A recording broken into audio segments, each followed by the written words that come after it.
আগে ব্যাগ নিয়ে যায় তারপর জায়গায় আছে লাব্বাইক আল্লাহুম্মা লাব্বাইক লাব্বাইক লা শারীকা লাক লাব্বাইক ইন্নাল হামদা মেয়ে বিয়ে দিবেন। এটা আমি মনে করি তখন তাদের যে গাইড থাকে তাদেরকে যখন যারা নিয়ে যায় এদের কাছে কিন্তু তারা অসহায় হয়ে যায়।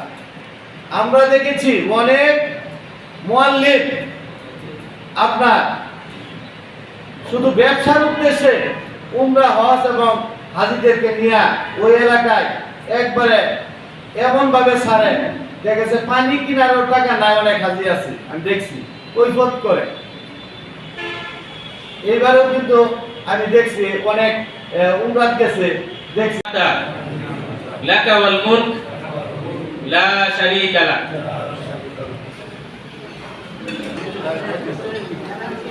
আল্লাহ রাব্বুল আলামিন যাদেরকে হজের সামর্থ্য দিয়েছেন, যারা হজের নিয়ত করেছেন, দুইটা জিনিসের সমন্বয় যখন হবে শারীরিক এবং আর্থিক, তখনই তার উপর হজ আদায় করা ফরজ। হজটা কখন ফরজ? হজটা তাৎক্ষণিকভাবে ফরজ। আপনি যদি মনে করেন যে আপনার যে সম্পদ রয়েছে এই সম্পদ আপনি আপনার হজের টাকা বের করার পরে আপনার হজ থেকে ফিরে আসা পর্যন্ত আপনার ফ্যামিলির ব্যয়ভার বহন করা কোনো সমস্যা হবে না, ফ্যামিলির কোনো কষ্ট হবে না, তাৎক্ষণিকভাবে হজ খরচ। কিন্তু আমাদের সমাজের চিত্র একটু উল্টা।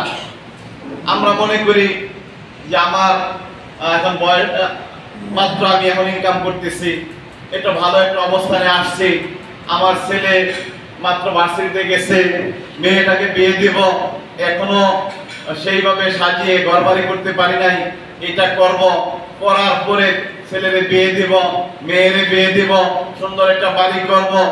এরপরে শেষ বয়সে যখন আপনার শরীরের শক্তি শেষ হয়ে গেছে, এই সময়ে এসে আমরা হজের নিয়ত করি। আল্লাহ রাব্বুল আলামিন বলেছেন মান ইসতাতাআ ইলাইহি সাবিলা।